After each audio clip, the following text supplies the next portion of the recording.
کیا کبھی ایسا ہوا ہے کہ شدید کمر درد کے ساتھ ڈاکٹر کے پاس گئے ہوں اور ڈاکٹر نے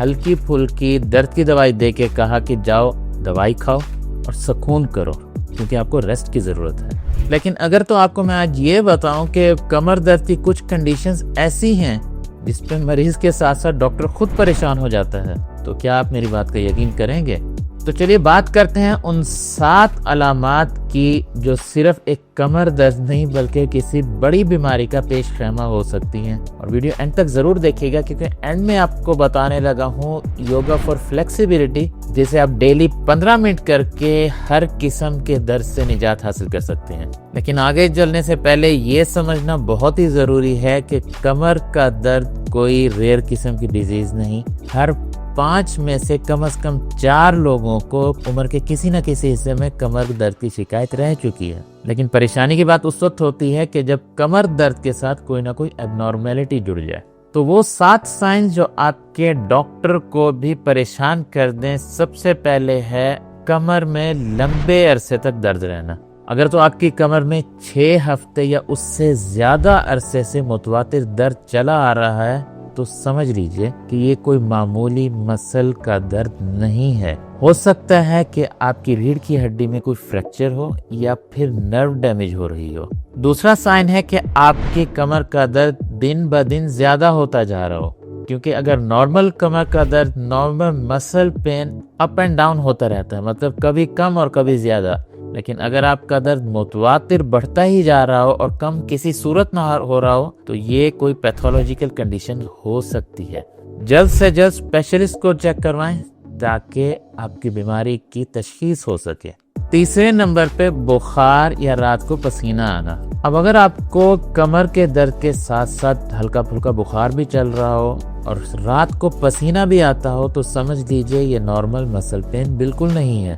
بلکہ باڈی کے اندر کوئی انفیکشن ہے، اور یہ خصوصاً ان لوگوں کے لیے پریشانی کا باعث ہو سکتا ہے جن کی قوت مدافعت یعنی امیونٹی بہت ہی لو ہو۔ چوتھے نمبر پہ ہے 50 سال سے اوپر کے لوگوں میں نئی قسم کا بیک پین۔ اس عمر کے لوگوں میں ہڈیاں ٹوٹنے اور کینسر ہونے کا چانس سب سے زیادہ ہوتا ہے، خاص طور پہ خواتین میں جن کی ہڈیاں مینوپاز کے بعد بھربھری ہونا شروع ہو جاتی ہیں۔ 5ویں نمبر پہ بغیر کسی وجہ کے وزن کا کم ہونا۔ اگر تو آپ کا وزن بغیر کسی ڈائٹ پلان کے، بغیر کسی ایکسرسائز کے کم ہونا شروع ہو گیا ہے تو فوراً ڈاکٹر کے پاس جائیں، کیونکہ اگر آپ کو بیک پین کے ساتھ ساتھ وزن کم ہو رہا ہے اور آپ نے کوئی ڈائٹ نہیں کی، کوئی ایکسرسائز نہیں کی تو اٹ مینس کہ یہ بیک پین کینسر ریلیٹڈ ہو سکتا ہے۔ اور 6 نمبر پہ ہے ریڑھ کی ہڈی کی سختی۔ اگر تو کمر کو جھکانے میں یا پھر سیدھا کرنے میں آپ کو مشکل پیش آ رہی ہے تو یہ سیدھا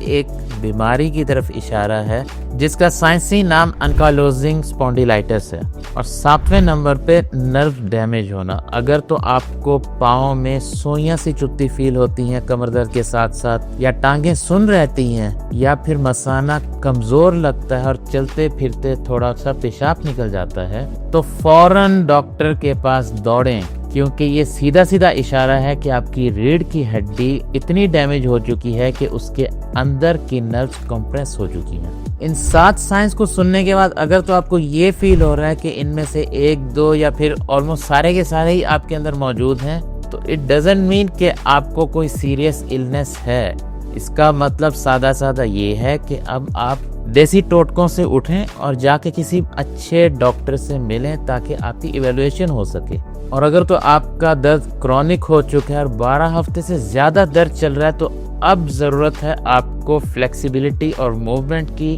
اور اس کے لیے سب سے شاندار ٹپ جو میں آپ کے ساتھ شیئر کرنے والا ہوں اس کا نام ہے yoga for flexibility. Yoga for flexibility ایک ایسی زبردست ٹیکنیک ہے جس میں اسٹریچنگ اور سانس کو کنٹرول کر کے آپ اپنے جسم کو، اپنے مسلز کو ریلیکس کر سکتے ہیں، اور یہ کرنے کے لیے آپ کو کسی جم جانے کی ضرورت نہیں ہے۔ ڈیلی صرف 15 منٹ گھر میں کوئی چٹائی بچھا کے سادہ سی ٹیکنیکس ہیں جیسے کیٹ کاؤ اسٹریچ، چائلڈز پوز اور ڈاؤن ورڈ ڈاگ۔ اس سے آپ کے جوڑوں کی حرکت ٹھیک ہوتی ہے، جوڑوں میں اور پٹھوں میں سختی ختم ہوتی ہے، اور کمر درد کو نیچرلی ریلیف ملتا ہے بغیر کسی لمبی چوڑی دوائیوں کے، لیکن شرط یہی ہے کہ وہ کمر درد صرف مسکولر پین ہو، کسی بڑی بیماری کے ساتھ جڑا ہوا درد نہ ہو۔ اور اگر تو آپ کو یہ ویڈیو اچھی لگی ہو، انفارمیٹیو لگی ہو، تو اسے لائک کریں اور کسی کے ساتھ شیئر ضرور کریں۔ اور اگر تو آپ یوگا فار فلیکسیبلٹی کرنا چاہ رہے ہیں تو کومنٹ میں صرف